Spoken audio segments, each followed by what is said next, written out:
और इस वक्त की बड़ी खबर आपको बता दूं, कॉकरोच जनता पार्टी को परमिशन मिल चुकी है। जी हाँ, इस वक्त की बड़ी खबर, सौरभ दास जो कि प्रवक्ता है कॉकरोच जनता पार्टी के, उन्होंने कहा है कि कॉकरोच जनता पार्टी को प्रदर्शन करने की इजाजत मिल गई है और अब सीधे वो अपने समर्थकों को जंतर मंतर बुला रहे हैं। सीधे हम भी जंतर मंतर चलते हैं, आ जाओ समीर। और अब हमारी भी जंतर मंतर की तरफ जाने का कार्यक्रम है। बहुत बड़ी जानकारी और बहुत बड़ी जीत जाहिर तौर पर कॉकरोच जनता पार्टी के लिए। यहाँ से जंतर मंतर की ओर हम निकलते हैं। आ जाओ समीर, तो सीधे हम जा रहे हैं जंतर मंतर।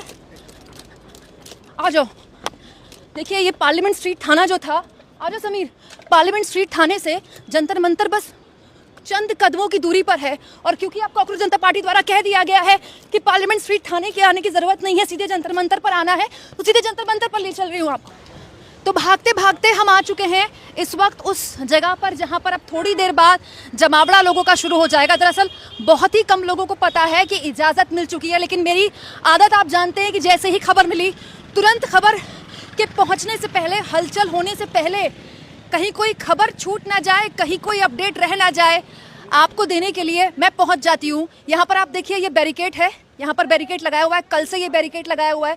यहीं से प्रदर्शनकारी अंदर जाएंगे और जब इजाज़त मिल गई है तो आराम से अंदर जा सकते हैं। और ये देखिए कुछ इस तरह यहाँ पर पूरी तरह से किले में तब्दील कर दिया गया है, पैरामिलिट्री फोर्सेस और यहाँ पर मौजूद। और हर तरफ यहाँ पर आप किसी भी तरह से किसी भी व्यक्ति के लिए इतनी ईजी नहीं होगी यहाँ पर एंट्री करना। अच्छा, तो यहाँ पर हम देखिए कुछ इस तरह से आपको एंट्री करनी होगी।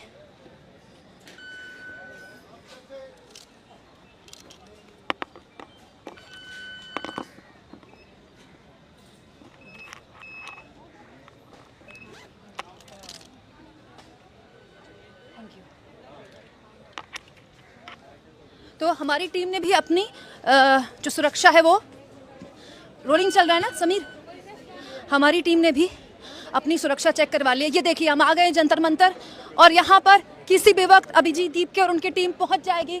यहाँ पर देखिए भीड़ आने से पहले ही मैं भागते हुए यहाँ पर आई हूँ और ये पूरा इलाका आपको करीब 10 मिनट बाद भरा हुआ मिलेगा। देश के अलग अलग हिस्सों से यहाँ पर लोग आए हुए हैं, उनसे बात करेंगे, उनसे जानेंगे क्या उनके मुद्दे हैं, क्या कोई उम्मीद कॉकरोच जनता पार्टी के नाम पर इन युवाओं को दिखाई देती है। लेकिन आप देखिए अभी अभिजीत दीपके यहाँ पर आई नहीं है, कॉकरोच जनता पार्टी की तरफ से ऑफिशियली उनका कोई चेहरा नहीं है। उसके बावजूद भी भीड़ का गुबार यहाँ पर बहुत बड़ा है। और देखिए पूरा साइट में आपको दिखाती हूँ, ये जो है वहाँ से हमने, वहाँ दिखाओ समीर, वो देखिए एक बैरिकेड वहाँ लगा है, वहाँ से हमने एंट्री की, फिर वहाँ से हम आगे आए और ये है एक बैरिकेड यहाँ लगा है। तो मतलब इस पूरे हिस्से को प्रोटेस्टर्स के लिए रखा गया है।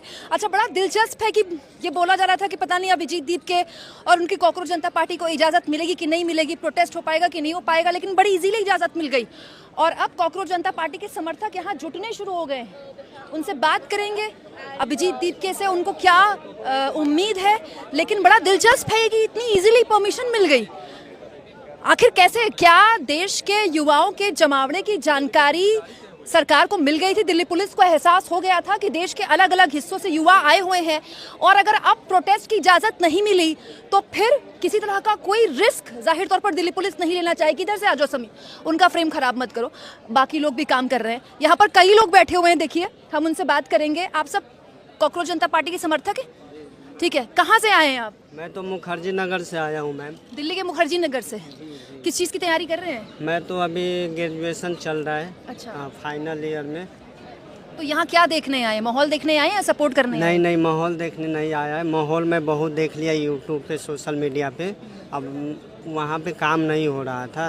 जैसे संदीप वो भैया बोल रहे थे, 15 दिन पहले से ही बोल रहे हैं कि वो जो शिक्षा मंत्री है धर्मेंद्र प्रधान, उनका इस्तीफा चाहिए। तो वो तो बोल ही रहे पहले से ही। क्यों आपको लगता है ये बड़ा मुद्दा है? क्या इतना बड़ा मुद्दा है कि आप अपना घर, मतलब अपना हॉस्टल में रहते हैं, घर में रहते हैं? नहीं, मैं तो रूम लेकर आता हूँ और मैं पार्ट टाइम जॉब भी करता हूँ। कहाँ से रहते हैं, कहाँ रहते हैं? मैं तो अभी मुखर्जी नगर में रहता हूँ। वैसे कहाँ के हैं? मैं वैसे बिहार का हूँ। अच्छा। मोतिहारी पूर्वी चंपारण का। अच्छा। तो ये मुद्दा मुझे इसलिए अच्छा लगा क्योंकि ये मुद्दा शिक्षा पे है। शिक्षा का मतलब ऐसा है कि मतलब जिसको मिले अच्छा से, तो वो जो भविष्य उससे बनता है।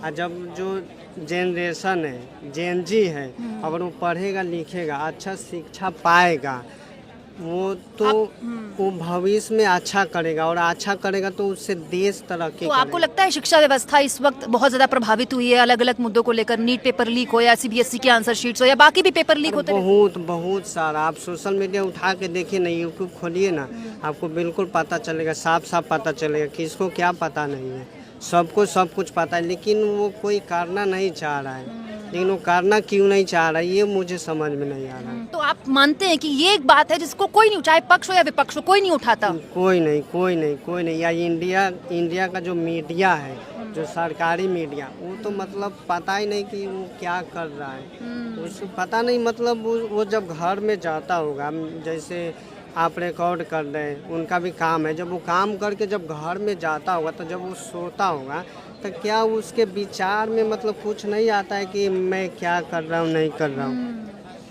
तो इस चीज़ से तो ये एक मुद्दा है। चलिए कुछ और लोग बात करते हैं। आप कहाँ से आए हैं? जी मैं भी चंपारण से ही आया हूँ। अच्छा, तो यहाँ क्यों आए हैं? यहीं सपोर्ट करने हैं। अच्छा, सपोर्ट करने आए। आओ समीर, यहाँ भीड़ लगी हुई है, कुछ और लोगों से बात करते हैं।